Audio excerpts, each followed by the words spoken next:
مگر کہیں پر بھی شریعت مطہرہ نے مردوں کو یہ حکم نہیں دیا کہ عورتوں کی اطاعت کرو، صحیح فرمایا۔ جبکہ عورتوں کو یہ حکم ضرور دیا ہے کہ مردوں کی اطاعت کرو۔ تو اس سے بھی یہی چیز ثابت ہوتی ہے کہ شریعت مطہرہ کا مزاج بھی یہی ہے، اور شریعت مطہرہ نے اسی میں حکمت اور مصلحت جانی کہ مرد کو گھر کا سربراہ مقرر کیا ہے، البتہ حقوق ہر ایک کے الگ الگ متعین فرما ٹھیک دیے۔ ہے، یہ جو آپ نے ارشاد فرمایا بجائے ارشاد، اور اس پر میں انشاءاللہ قبلہ مفتی محمد اکمل مدنی صاحب سے بھی کمنٹس لوں گا جب آپ کی طرف آؤں گا۔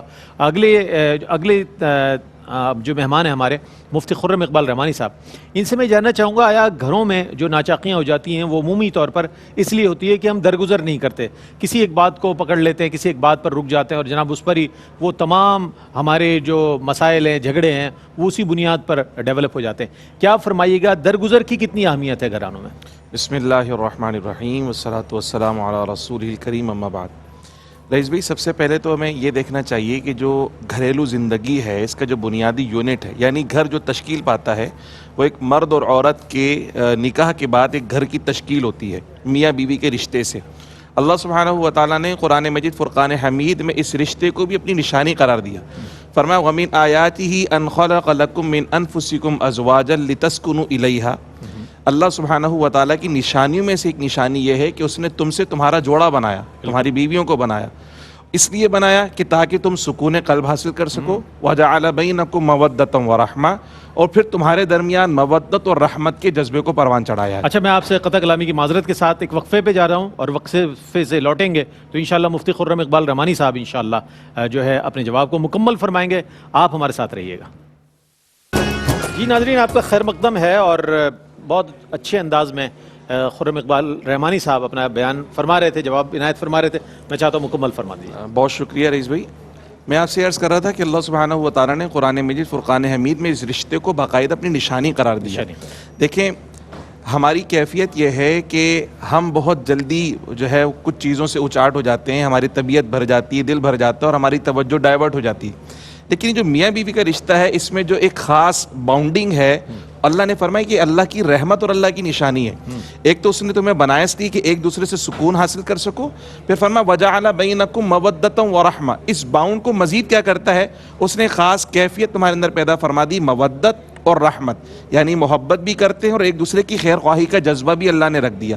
یہ وہ باؤنڈنگ ہے اور یہ وہ بنیاد جس سے گھر تشکیل پاتا ہے، اور اسی بنیاد پر بھی باقی سارے رشتے بھی تشکیل پاتے ہیں۔ مرد اور عورت کے بعد پھر اولاد، جب اولاد ہوگی تو پھر یہ ماں باپ کے درجے پر آ جاتے ہیں، پھر اولاد کی اولاد ہوئی تو مزید رشتوں کا تنوع بڑھتا رہتا ہے۔ اب جہاں تک بات ہے سوال کی کہ ایک دوسرے کے ساتھ درگزر کرنا، تو بلا شبہ اس رشتے کو اگر مضبوط کرنا ہے تو پہلی بات تو ہمیں سوچنی ہوگی کہ ہم سب انسان ہیں، اور انسان کے اوپر ایک جذباتی کیفیت آتی ہے، کبھی غصہ آتا ہے، کبھی پریشانی، کبھی ٹینشن ہے، بہت سارے معاملات ہوتے ہیں، تو ہر دفعہ ایک جیسا ریسپانس نہیں ہو سکتا۔ مشین نہیں کہ ایک جیسا ریسپانس دیں، بلکہ اسٹریس کی پوزیشن میں تو مشین بھی وہ ریسپانس نہیں دیتی ہمیشہ، وہاں بھی خرابی اور پریشانی آ جاتی ہے۔ تو انسان کے جذبات میں کیفیات تبدیل ہوتی ہیں، غصہ بھی آ جاتا ہے، بے چینی بھی ہو جاتی ہے۔ ایسی کیفیت میں ہمیں کیا کرنا ہے؟ تو پیارے آقا صلی اللہ علیہ وسلم نے جو قرآن مجید میں اللہ کا حکم ہے وہ بھی ارشاد فرمایا۔ فرمان اللہ پاک فرماتا ہے وَالْكَاظِمِينَ الْغَيْظَ وَالْعَافِينَ عَنِ النَّاسِ۔ مومن کی نشانی میں تو یہ ہے کہ وہ تو عام طور پر بھی غصہ پینے والا اور لوگوں کو معاف کرنے والا ہے۔ یعنی غصہ پینے کا مطلب یہ ہے کہ سامنے والے نے کچھ ایسا کیا تھا کہ غصہ آیا نا، طبیعت کے خلاف کام کیا تھا، مرضی کے خلاف کام کیا تھا، اس لیے غصہ آیا۔ اس نے اس غصے کا اظہار نہیں کیا بلکہ اللہ کی رضا کے لیے غصے کو پی لیا، اور جس نے طبیعت کے خلاف کام کیا اس کو معاف کر دیا۔ ایک تو قرآن مجید میں اللہ نے ان کی تحسین فرمائی، اور پھر پیارے آقا صلی اللہ علیہ وسلم نے صحابہ سے پوچھا بھائی بتاؤ سب سے بڑا پہلوان کون ہے؟ تو عمومی طور پہ یہ تاثر ہے کہ جو اپنے مد مقابل کو پچھاڑ دے، اس کے سینے پر بیٹھ جائے، اس کو ہرا دے، وہی بڑا پہلوان۔ پیارے آقا صلی اللہ علیہ وسلم نے فرمایا کہ نہیں، سب سے بڑا پہلوان وہ ہے کہ جب اسے غصہ آئے، یعنی اس کی طبیعت اور مزاج کے خلاف کاموں سے غصہ آئے، غصے کا اظہار نہ کرے بلکہ غصے کو پی لے، تو اللہ سبحانہ و تعالیٰ کی بارگاہ میں بڑا محبوب اور پسندیدہ اس کا یہ عمل قرار دیا جائے گا۔ تو یہ بنیادی کیفیت ہے، جب ہم ایک دوسرے کے ساتھ رہتے ہیں تو ہمیشہ ایک جیسی کیفیت نہیں رہتی، اتار چڑھاؤ آتا ہے، تو ہمیں ایک دوسرے کے ساتھ درگزر کا معاملہ کرنا چاہیے۔ شوہر ہیں تو اسے بھی بیوی کے جذباتیت کے اوپر جو ہے وہ درگزر کا معاملہ کرنا چاہیے، اور اہلیہ کو بھی دیکھنا چاہیے کہ اگر شوہر کبھی غصے میں پریشانی کے عالم میں ہے تو اور غصے کا اظہار کرے تو اس پہ جذباتیت کا اظہار ہرگز نہیں کرنا چاہیے۔ درگزر کریں گے تو انشاءاللہ گھر میں امن اور سکون رہے گا۔ اچھا، اب ہم یہ جاننا چاہیں گے کہ گھر کے ماحول کو بہتر بنانے کے لیے وہ کیا ضروری اقدامات ہیں کہ جو کرنے چاہیے. یہ سوال مفتی صاحب کی جانب ہے. لیکن میرے ذہن پر دستک دینے والا ایک سوال جو مفتی ارشاد حسین سعیدی صاحب نے فرمایا کہ عورتوں کو مردوں کی اطاعت کرنی چاہیے اور اسی کا حکم آیا ہے. لیکن فی زمانہ معاشرے میں ہم جو دیکھتے ہیں صورتحال اس کے برعکس نظر آتی ہے. چونکہ مفتی صاحب ہمارے معاشرتی اصلاح کے حوالے سے بہت بیانات ارشاد فرماتے ہیں. کیا فرمائیے گا حضرت؟ پہلے تو میں آپ کی تعریف کرنا چاہوں گا. ماشاءاللہ آج اپنی ایج سے 30-40 سال کم نظر آ رہے ہیں ماشاءاللہ. پیدا ہی نہیں ہوا میں اس کا چلیں جزاک اللہ آپ کے نظر بس سے بچائیں. ماشاءاللہ مزاح کر رہا ہوں. ینگ آدمی ہیں ویسے آپ اچھے لگ رہے ہیں ماشاءاللہ. اچھا ہاں ماشاءاللہ. دوسری بات یہ ہے کہ یہ تو ایک جو شرعی اصول تھا, شرعی نقطہ نظر تھا, زاویہ نظر, اس کے اعتبار سے بیان کیا. لیکن اب عورتوں نے ان اصولوں کے پرخچے اڑا دیے ہیں. اب گھر میں اکثر سپر پاور یا تو والدہ نظر آئیں گی اور کمرے کے اندر زوجہ نظر آئے گی. اکثر ایسی ہوتا ہے. بیچارہ جو باہر بہادری کے ساتھ لوگوں کی آنکھوں میں آ کر ڈال کے گفتگو کر رہا ہے, وہ کمرے میں داخل ہو کے نگاہیں جھکا کر گفتگو کرنے پر مجبور ہوتا ہے. خاص طور پہ جب بہن کے بیوی کے پیچھے بیک ہو, پولیٹیشین ہو, کوئی 5-6 بھائی ہوں یا بینک بیلنس اچھا ہو, تو ذرا شور کی اونچی آواز آئے تو آواز نیچے. مذاق کر رہا تھا. چلو بھائی. تو اب یہ جو صورتحال آ گئی کہ شوہر کو دبا کے رکھنے کے معاملات, اور پھر وہ والدہ بعض اوقات گھر کی سپر پاور ہوتی ہیں, وہ پہلے سے ایک ایسا ماحول کریٹ کر دیتی ہیں, انہیں خوف ہوتا ہے یا ڈال دیا جاتا ہے پڑوسیوں کی طرف سے. ہوشیار رہنا. آج کل کی لڑکیاں بہت تیز ہو گئی ہیں ڈرامے دیکھ دیکھ کے. وہ پھر پڑوسی ملک کے چند ڈراموں کی مثالیں دے کر وہ اتنا ڈرا دیتی ہیں کہ ساس پہلے ہی چھریاں تیز کر کے بیٹھ جاتی, جیسی بہو آئے گی اس کے پر کاٹ دیے جائیں گے. تو وہ سختیاں اور بے جاؤ. پھر جب وہ دیکھتی ہیں کہ ہاں بیٹا بھی اطاعت کر رہا ہے اور بہو بھی دب گئی ہے, تو ان کو ایک فتح کا سا احساس ہوتا ہے, اور اس کے بعد وہ سپر پاور چل رہی ہوتی ہے. اسی لیے بعض لوگ کہتے ہیں مفتی صاحب دین پہ چلنا مشکل ہو گیا, کیا کریں. میں کہتا ہوں گھر کی سپر پاور کو اپنا بنا لو, انشاءاللہ تم آرام سے چل پاؤ گے. تو اس لیے بہرحال یہ بہنیں جو اس طرح کی ہیں کہ وہ کسی بھی وجہ سے, خصوصاً میں باہر کی بہنوں سے گزارش کروں گا, بعض اوقات وہ شوہر کو پاکستان سے یہاں بلاتی ہیں, ہندوستان سے بلاتی ہیں, اور ان کو ویزے کی سہولت پرووائڈ کرتے ہیں ان کے گھر والے. تو ایسی صورتحال میں نے دیکھا ہے کہ شوہر بہت دب کر رہتا ہے. کم از کم پہلے 5 سال تو اس کو بہت ہی اطاعت گزار شوہر کے حیثیت سے رہنا ہوتا ہے. ہاں وہ نیشنلٹی مل جاتی ہے, اس کے بعد پھر وہ جو رنگ نکالتا ہے, کیونکہ اتنے عرصے تک وہ بھی اپنے رائٹس سمجھ چکا ہوتا ہے اور قانون سمجھ چکا ہوتا ہے, پھر وہ ذرا انتقامی کارروائی کی طرف آ جاتا ہے. ہر جگہ تو نہیں ہوتا, لیکن بہرحال بہنوں کو چاہیے ایسا نہ کریں. تو یہ مختلف گھروں میں مختلف سچویشن ہے. کہیں پہ سسر کا روب دبدبا ہوگا, کہیں ساس کا, کہیں بیٹے پاورفل ہوتے ہیں اور کہیں بہویں پاورفل ہوتی ہیں. لیکن جو اصول تھا وہ یہ حضرت نے بیان کیا. باقی گھر کے اندر اچھا ماحول بنانے کے لیے سب سے پہلی چیز شریعت کا نفاذ ہے. جب تک آپ شریعت کو نافذ نہیں کریں گے, آپ کے جھگڑے کبھی ختم نہیں ہو سکتے. جب جھگڑا ہوتا ہے تو ساس سمجھتی ہے میں حق پر ہوں, بہو غلط, شوہر کہتا ہے میں صحیح ہوں, بیوی غلط, بیوی کہتی ہے میں صحیح ہوں, نندے کہتی ہے میں صحیح ہوں. شریعت پہ پیش کر لینا, شریعت بتائے گی کون صحیح ہے کون غلط. جس کو اپنی غلطی محسوس ہو وہ سرنڈر کر جائے کہ اللہ رسول نے فرما دیا, ٹھیک ہے میں غلطی پہ میں معافی مانگ لیتی ہوں یا میں معافی مانگ لیتا ہوں, سارا معاملہ ختم ہو جائے گا. معاملہ اس وقت چلتا ہے کہ جب ہر ایک یہ سمجھتا ہے میں اپنے معاملے میں بالکل اپنے موقف میں حق پر ہوں اور تمام تر غلطی سامنے والے کی. صحیح فرمایا. بہنیں بہت ساری ہمیں پورا بتاتی ہیں مجھ صاحب یہ کیا وہ کیا, شوہر نے ایسا. پھر ہم تو تجربہ کار ہیں تھوڑا سا, ہم کہتے ہیں کہ بہن سچ سچ اب بتائیے آپ نے کیا کیا تھا. تو ایک رونے لگی, وہ کہنے لگی جی شوہر نے مجھے گالیاں دیں اور مجھے مارا پیٹا. میں نے کہا صحیح سے بتائیں آپ نے کیا کیا. میں نے بھی غریبان پکڑا تھا, 2 گالیاں دی تھی, تو وہ انہوں نے پہلے نہیں بتایا. وہ تو یوں ہوتا ہے. تو یہ ایک تو شریعت کا. دوسری بات یہ ہے کہ میاں بیوی آپس میں انڈرسٹینڈنگ پیدا کریں. اگر ساس بہو ہیں وہ انڈرسٹینڈنگ پیدا کریں. ساس اس کو بیٹی سمجھیں اور بہو ان کو والدہ سمجھیں. جب ہم آپس میں انڈرسٹینڈنگ پیدا نہیں کرتے بلکہ دوسروں کے مشورے سے اپنا گھر چلانا چاہتے ہیں, اس میں ہوتی ہے تباہی. مثلا لڑکی کی نئی نئی شادی ہوئی تو بہن آ جائے گی, دیکھو میں تمہیں سمجھا رہی ہوں میرے 10 سال ہو گئے, ساس بھی قابو میں ہے, سسر بھی سر جھکا کے جاتا ہے, اور شوہر تو پیمپر بدلتا ہے روزانہ رات کو 2 بجے اٹھ کر بچے کا. ایسا کر لیا ہے میں نے, تم نے بھی ایسے کرنا ہے. پوری سلطنت پہ اجارہ داری. ہاں وہ کہتی ہے بس ٹھیک ہے. اب بھائی تمہارے گھر کی کیفیت کیا ہے, ان کے گھر کی کیفیت کیا ہے, وہ پٹیاں پڑھا کے چلے جاتی ہیں. لڑکی پریکٹیکل کرنے کی کوشش کرتی ہے, تکا لگ جائے, شوہر غلام بن جائے, جی ایچ کے اندر داخل ہو جائے, غلامٹا بن جائے, الگ بات ہے, نہیں تو گیا. اسی طریقے سے ساس کو سمجھاتی ہیں عورتیں, تو وہ یہ نہیں کہ بہو کی طبیعت کو سمجھیں, بیٹے کی طبیعت کو سمجھیں. اگر بیٹے کو اپنا بنانا ہے اور وہ بیوی سے پیار کرتا ہے, اگر ساس 2 جملے بیٹے کے سامنے بہو کی تعریف کر دے نا, بہو کتنا بھی کان بھرے بیٹا کہے گا نہیں میری ماں بہت اچھی ہے تو تمہاری تعریف کرتی ہے. اور اسی طریقے سے اگر بہو ماں سے بدزن کرنے کے بجائے تنہائی میں کہے آپ کی امی بہت اچھی ہیں، اللہ ان کو جنت الفردوس میں اعلیٰ مقام عطا فرمائے، ایسے ساسیں اللہ تعالیٰ کسی کسی کو عطا فرماتا ہے. اب اگر ماں کو کہے گی نا تیری بیوی ایسی ہے تو بیٹا کہے گا نا بہت اچھی بیوی ہے، غلط ادھر ہے. صحیح. لیکن یہ ٹیکنیک عورتوں کو پتہ بھی یہ ہوتی ہے، پیغام آپ کا جا رہا ہے. لیکن عمل کون کرے؟ سب سے مشکل عمل تعریف کرنا کسی عورت کا بڑا دوسری مشکل عورت کا سب سے مشکل کام ہے. تنقید تنقید تنقید. تو خلاصہ کلام ہے کہ کسی اور کو اس سے نہ کریں. تیسری بات یہ ہے کہ اپنی غلطی کو تسلیم کرنا سیکھیں، تکبر نکالیں اندر سے. ہمارے یہاں ایگو بہت زیادہ ہوتی ہے، اگر کچھ غلطی کر بھی لی میں کیوں مانوں؟ ساس کہتی ہے میں جھک جاؤں، بیوی کہتی ہے میں معافی مانگوں، شوہر کہتے ہیں میں حاکم اعلیٰ میں کروں. بھائی یہ گردن اکڑی رہتی ہے، اسی میں کام خراب ہوتے رہتے ہیں. تو یہ 2-3 امور ہیں، اس پہ توجہ کریں تو انشاءاللہ بہت بہتر ہے. ورنہ اور بہت ساری چیزیں ہیں لیکن ان پر تو عمل کرے آدمی. بہت بڑی بات، بہت اچھی بات آپ نے ارشاد فرمائی. سب سے پہلی بات ہے شریعت کا نفاذ جو کہ ہر گھر میں ہونا چاہیے.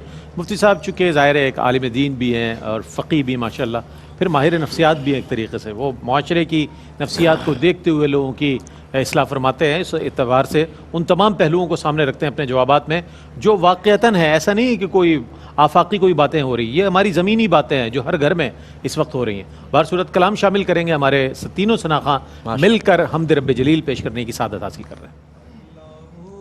اللہ اللہ اللہ اللہ اللہ اللہ اللہ اللہ اللہ اللہ اللہ اللہ اللہ اللہ حسبی ربی جل اللہ ما فی قلبی غیر اللہ حسبی ربی جل اللہ ما فی قلبی غیر اللہ نور محمد صلی اللہ نور محمد صلی اللہ لا الہ الا اللہ اللہ اللہ اللہ اللہ اللہ اللہ اللہ اللہ کون مقام میں ہے اللہ دونوں جگہ میں ہے اللہ کون مقام میں ہے اللہ دونوں جگہ میں ہے اللہ جسم میں جامع ہے اللہ جسم میں جامع ہے اللہ لا الہ الا اللہ اللہ اللہ اللہ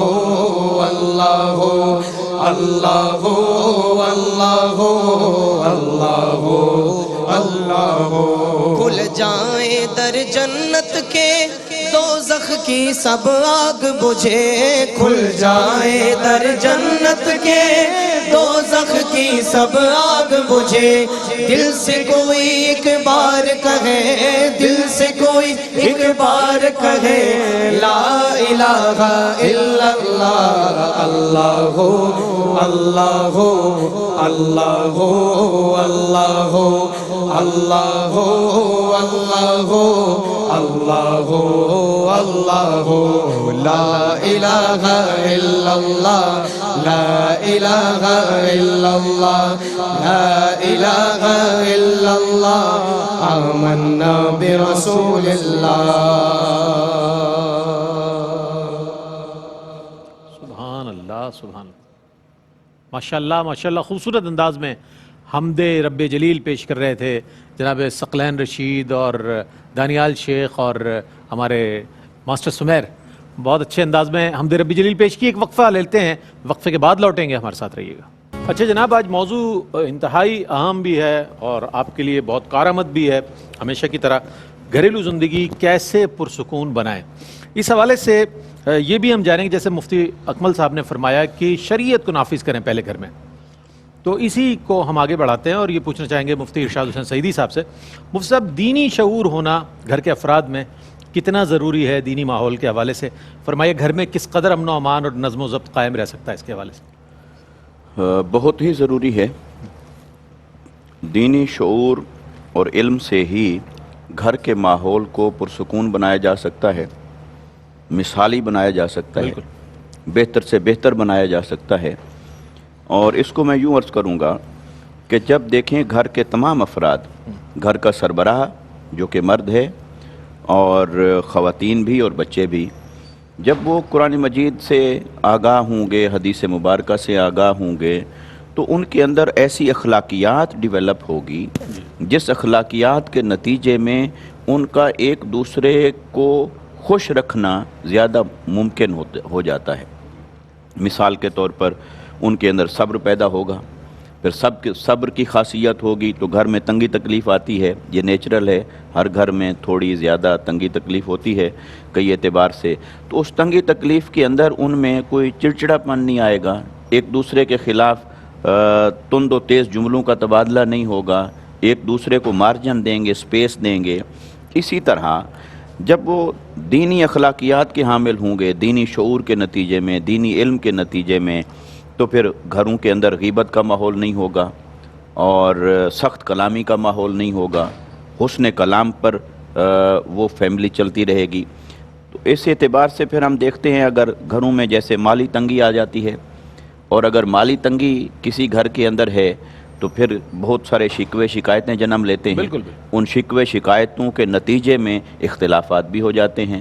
لہٰذا اگر دینی تعلیمات سے وہ گھرانہ آراستہ ہوگا تو وہ قناعت پسندی کی طرف جائے گا، وہ اللہ کی رضا کے اوپر راضی رہنے کو اپنا معمول بنائیں گے، اور جو کچھ ان کے پاس میسر ہے وہ اسی کو ہی سب کچھ سمجھتے ہوئے اللہ کی رضا کے اوپر راضی رہ کر ایک اچھی زندگی گزار سکتے ہیں.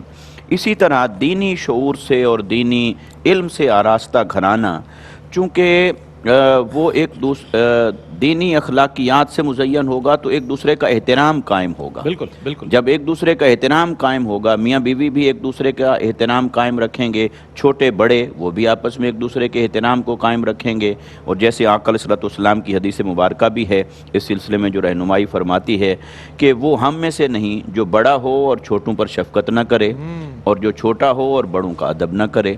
تو گویا آقا علیہ الصلوۃ والسلام کی سنت مطہرہ کی ان تعلیمات سے آراستہ گھرانہ وہ عزت اور احترام کے ماحول میں رہے گا، اور بڑے چھوٹوں پر شفقت کر رہے ہوں گے اور چھوٹے بڑوں کا احترام کر رہے ہوں گے. اسی طرح اگر ہم ان تمام مثالوں کو دیکھتے چلے جائیں عملی زندگی کی، تو یہ بات یقین سے کہی جا سکتی ہے کہ جس گھر کے افراد آقا علیہ الصلوۃ والسلام کی سیرت مطہرہ سے آگاہ ہوں گے، دین کی تعلیمات سے آگاہ ہوں گے، قرآن مجید کے احکام سے آگاہ ہوں گے، اس گھر کے اندر ایک اعتدال کا ماحول ہوگا، محبت کا ماحول ہوگا، احترام باہمی کا ماحول ہوگا. ان کے کلام میں، گفتار میں، کردار میں افراط و تفریط نہیں ہوگی. وہ ایک دوسرے کے حقوق کی زیادہ رعایت کرنے والے ہوں گے، ایک دوسرے کا خیال رکھنے والے ہوں گے، ایک دوسرے کے کسی دکھ درد کو بانٹنے والے ہوں گے. تو گھر کا ماحول بہترین ہو جاتا ہے، مثالی ہو جاتا ہے، آئیڈیل ہو جاتا ہے جب گھر کے تمام افراد اللہ اور اس کے رسول صلی اللہ علیہ وسلم کی قائم کردہ حدود کے اوپر چلتے ہیں اور ان تعلیمات کی روشنی میں اپنی زندگی کا راستہ متعین کر رہے ہوتے ہیں. تو یہ بہت آئیڈیل ہوتا ہے. بہت اچھی بات. اچھا حضرت یہ فرمائیے گا کہ گھر میں رہنے والوں کے لیے باہمی ان کا تعاون اور ہم خیال ہونا کتنا ضروری، چونکہ تعاون نہ ہو تو ظاہر ہے تعاون کے بغیر تو پھر وہ اختلافات جنم لیتے ہیں. کیا فرمائیے گا اس سوال سے؟ دیکھیں رئیس بھائی، ایک تو بات یہ ہے کہ اختلاف نیچرل ہوتا ہے، یعنی سب کا مزاج ایک جیسا نہیں ہے، سب کی طبیعتیں ایک جیسی نہیں ہے، فطری چیز ہے. اب جیسے کسی کو مرچیں زیادہ اچھی لگتی ہیں، کسی کو پھیکا کھانا اچھا لگ رہا ہے، کسی کو چاول زیادہ پسند ہے تو کسی کو روٹی زیادہ پسند ہے. یہاں کیفیت یہ ہے کہ بیلنسڈ ہونا چاہیے. اس لیے تعاون کا لفظ ہم کہہ رہے ہیں. اختلاف کو ختم نہیں کر سکتے ہم کہ طبیعتوں کو بالکل تبدیل کر دیا جائے، طبیعتیں تبدیل نہیں ہوتی، البتہ باہمی تعاون کے ذریعے ان تمام مسائل پر قابو پایا جا سکتا ہے. یہ جو ہم بات کر رہے ہیں نا خاص طور پہ دین کے حوالے سے، دینی شعور کے حوالے سے، اس میں ایک سینس ہمارے اندر سب سے پہلے یہ ڈیولپ ہو جاتا ہے کہ ان تمام چیزوں کا فائدہ درگزر کرنے کا، محبت کرنے کا، احترام کرنے کا فائدہ صرف دنیا میں نہیں ہے، اصل میں آخرت میں بھی ہم سے سوال کیا جائے گا ان تمام معاملات کے بارے میں. تو یہ جو سینس صرف اسلام ڈیولپ کرتا ہے افراد کے اندر، کسی اور مذہب میں، کسی اور سوسائٹی میں چیز ڈیولپ نہیں ہوتی. وہ یہ ساری چیزیں اس لیے کر رہے ہوتے ہیں کہ اگر ہم نے یہاں تعاون کیا تو اس کا بینیفٹ ہمیں ملے گا، کچھ دو کچھ لو. میں اگر تعاون کروں گا تو میرے ساتھ تعاون کیا جائے گا. میں احترام کروں گا تو میرا احترام کیا جائے گا. لیکن دین ہمیں یہ سکھاتا ہے, اسلام ہمیں یہ سکھاتا ہے کہ جو کچھ ہم کر رہے ہیں سب سے پہلے تو اللہ کی رضا کے لیے, پھر اس کی برکات, اس کی رحمتیں یہاں بھی ملیں گی, اور پھر بالآخر روز حشر جب اللہ کی بارگاہ میں ہم جائیں گے تو اس معاملے میں رسوائی کا سامنا نہیں کرنا پڑے گا. اور پھر جب یہ والی کیفیت پیدا ہوتی ہے تو پھر اللہ سبحانہ و تعالیٰ نے قرآن مجید میں بار بار یہ ارشاد فرمایا کہ ایک تو جو ہمارا لائف اسٹائل ہے اس کے حوالے سے ہم نے دھوکے میں نہیں آنا. اللہ سبحانہ و تعالیٰ نے جو معاشی تقسیم ہے وہ اللہ کی طرف سے ہے. کسی کو اللہ نے بہت زیادہ عطا فرمایا, کوئی درمیانے درجے میں ہے, کوئی کمتر درجے میں ہے.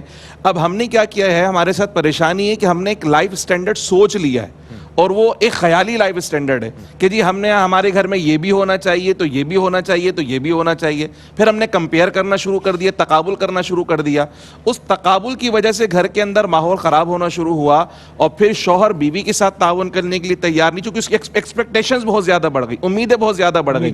تو ان امیدوں کی پورا نہ ہونے کی وجہ سے گھر کا ماحول خراب ہو رہا ہے. تو بجائے اس کے کہ آپ امیدوں میں زندگی گزاریں, خواہشات کو پورا کرنے کی کوشش کریں, ضروریات کو پورا کرنے کی طرف آئیں, جو کہ خواہشات تو بادشاہوں کی بھی پوری نہیں ہو سکتی اور ضروریات تو فقیروں کی بھی پوری ہو جائے کرتی ہے. اچھا, اب اس سوال کی جانب آ رہا ہوں میں جو بہت ضروری ہے سننا, جس کا جواب آپ کے لیے, اور وہ یہ کہ آیا وہ کون سے ایلیمنٹس ہیں, وہ کون سی باتیں ہیں کہ جن کے سبب اچھے بھلے ایک گھر کے ماحول کو خراب کر دیا جاتا ہے. مفتی صاحب اس حوالے سے کیا فرمائیے گا؟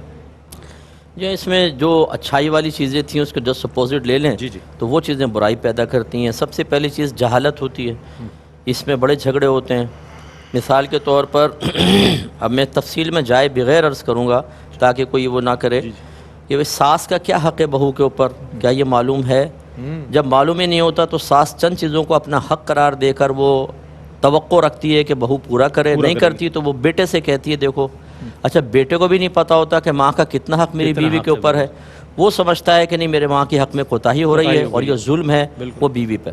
اس طرح بعض اوقات زوجہ کو نہیں پتا ہوتا کہ میرے حقوق کیا ہیں, وہ مطالبہ کرتی ہے شوہر سے. جیسے ابھی بچے نے کہا کہ ہمارا بچہ یہ تو ماشاءاللہ ینگ بچہ ہے, تو وہ بیوی کہتی ہے کہ یہ میرا حق ہے مجھے دو, اور شوہر کہتا ہے کہ بھئی تیرا حق نہیں ہے, حالانکہ بعض اوقات ہوتا ہے. اسی طرح بعض چیزیں شوہر کا حق نہیں ہوتی لیکن وہ کہہ رہا ہوتا ہے. تو یہ جہالت جو ہے نا, اور سسر کے حوالے سے بھی بڑی توقعات ہوتی ہیں, سسر کی بھی خدمت کرے گی باپ سمجھ کے. بس وہ وہ تو ساس سسر, میں نے ساس کہا تو سسر خود بخود اس پہ شامل ہو گیا. یہ آپ سمجھ جائیں کہ عموماً سسر جو ہوتے ہیں بیچارے وہ ساسوں کے تابع ہی ہوتے ہیں, یعنی اکثر شوہر حضرات, کیونکہ جب وہ گھر سنبھالنے کی باری آتی ہے نا, ساس کہتی تمہیں نہیں پتا پیچھے ہو جاؤ, تم بہوؤں کے دماغ خراب کرو گے میں سنبھالوں گی. شوہر کہتا ہے یس باس آپ کریں آگے.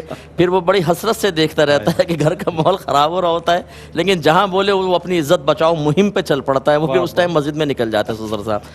اچھا, تو خلاصہ کلام یہ ایک تو یہ چیز ہے. دوسرا یہ جو کان بھرنے والے ہیں, خدارہ میں گزارش کرتا ہوں ان لوگوں کو اپنے گھر سے نکالیں. عورتوں میں تو بی جمالوں کا کردار فرضی ہے, مرد بھی بی جمالوں آ گئے ہیں.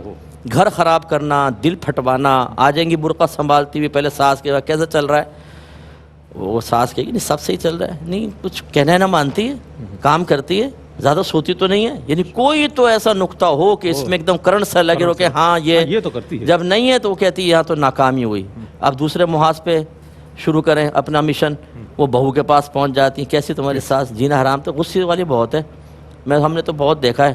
بعد بات پہ 2 منٹ میں عزت ہاتھ پتوار کے رکھ دیتی ہے. اب دیکھتے ہیں کہ لگا کوئی نشانہ نہیں, تو بڑی مایوسی ہوتی ہے.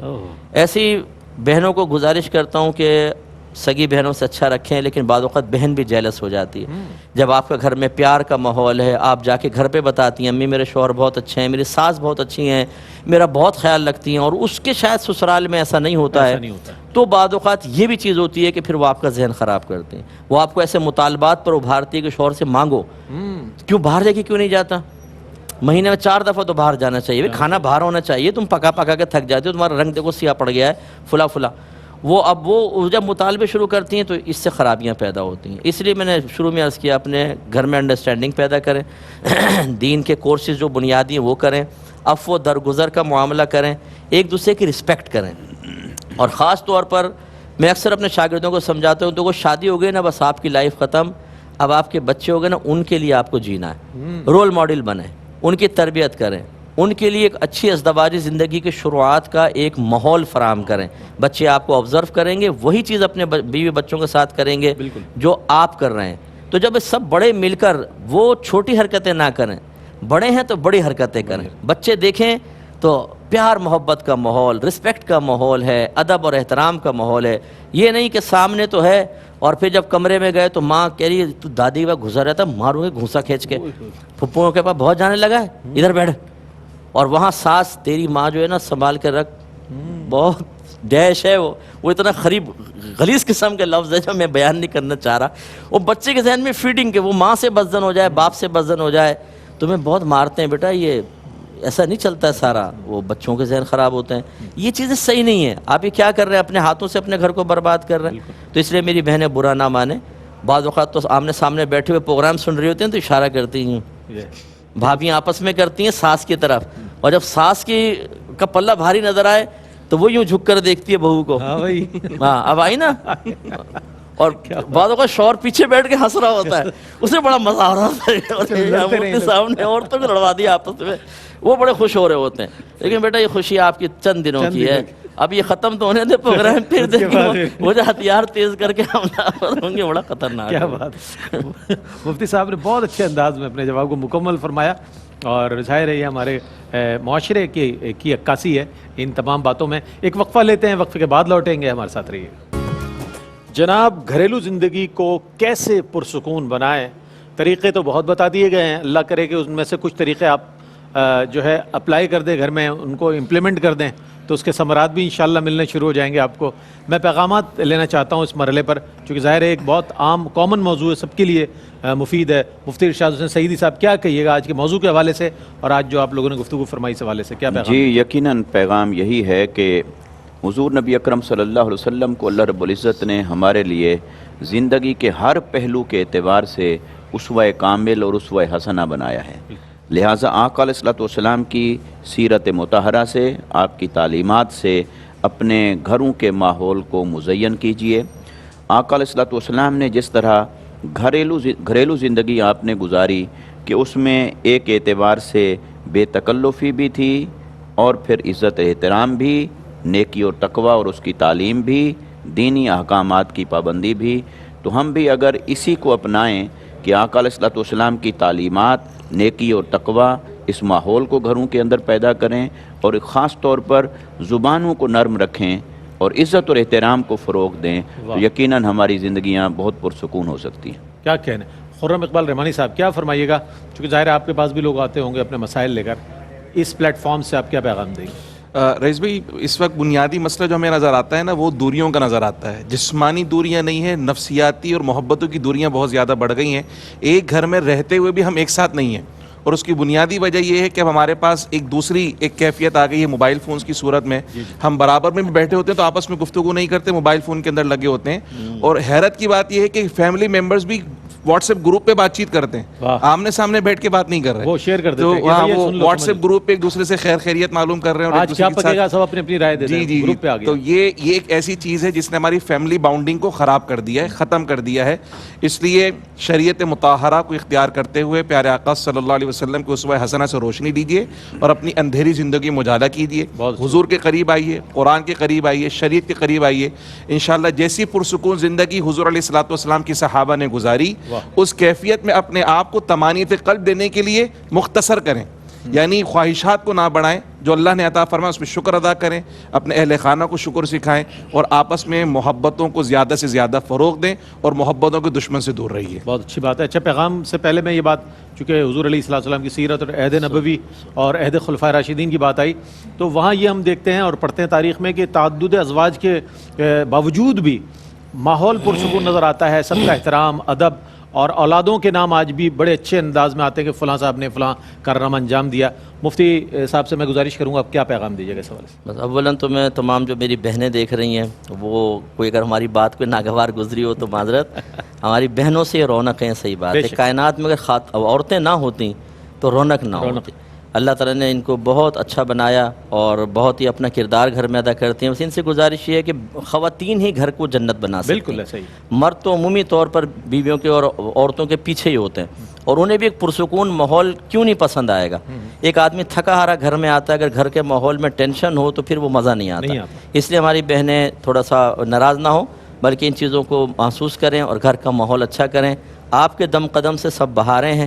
آپ اگر اچھی ہو جائیں گی تو انشاءاللہ ہم آپ کے پیچھے چلنے کے لیے تیار ہیں کیا بات. اور بالکل ہم آپ کی اطاعت کریں گے. واہ واہ. اس طرح کے شریعت کو بھی ملحوظ رکھیں گے، لیکن ماحول اچھا بننا چاہیے. سب بھائی نے اپنے اپنے گھروں میں ماحول اچھا بنائیں، انشاءاللہ بڑی برکت سے نوازیں. ماشاءاللہ آج تک ہماری ماؤں بہنوں نے جتنے پروگرامز دیکھے ہیں، آج مفتی صاحب نے بہت عمدہ انداز میں اس کی وضاحت بھی فرما دی اور آپ سب کو پیغام بھی دے دیا، بہت خوبصورت. ناظرین محترم، میں اس مرحلے پر شامل کر رہے ہیں نعت رسول مقبول صلی اللہ علیہ وآلہ وسلم. حضرت بہزاد لکھنوی کی خدمت میں ٹریبیوٹ پیش کرنا تھا آج، لیکن آج انہی کا کلام ہم اس انداز میں شامل کر رہے ہیں کہ انہیں خراج تحسین پیش کر رہے ہیں. میں قبلہ مفتی ارشاد حسین سعیدی صاحب آپ کی تشریف آوری کا بہت شکریہ ادا کرتا ہوں. مفتی خرم اقبال رحمانی صاحب آپ کی تشریف آوری کا بہت شکریہ. اور قبلہ مفتی محمد اکمل مدنی صاحب ہمارے ساتھ تشریف فرما رہیں گے. اس کے بعد آذان فجر کے وقفے کی جانب بڑھیں گے ہم، اور اس کے بعد جب لوٹیں گے تو آپ کے شرعی مسائل اور ان کے حل کے حوالے سے قبلہ مفتی اکمل صاحب یہاں تشریف فرما ہوں گے، آپ کے سوالات کے جوابات عنایت فرمائیں گے. نعت رسول مقبول صلی اللہ علیہ وآلہ وسلم اور اس کے بعد وقفہ. بسم اللہ. مدینے کو جائیں یہ جی چاہتا ہے، مدینے کو جائیں یہ جی چاہتا ہے، مقدر بنائے یہ جی چاہتا ہے، مقدر بنائے یہ جی چاہتا ہے، مدینے کو جائے. مدینے کے آقا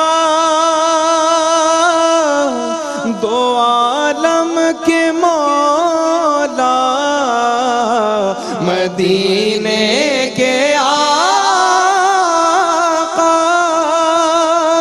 دو عالم کے مولا، تیرے پاس آئے یہ جی چاہتا ہے، تیرے پاس آئے یہ جی چاہتا ہے، مدینے کو جائے.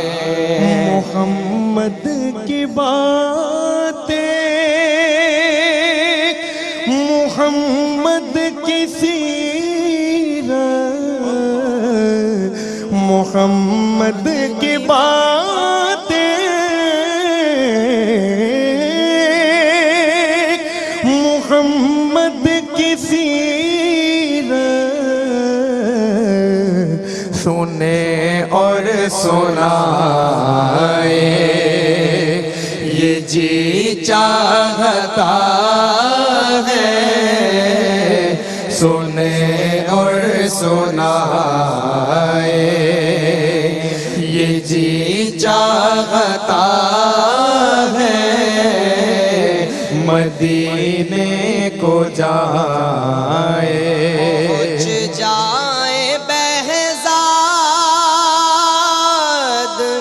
جب ہم مدینے، پہنچ جائے بہزاد جب ہم مدینے، تو خود کو نہ پائے یہ جی چاہتا ہے، تو خود کو نہ پائے یہ جی چاہتا ہے، مدینے کو جائے. جہاں دونوں عالم ہے محو تمنا، جہاں دونوں عالم ہے محو تمنا، وہاں سر جھکا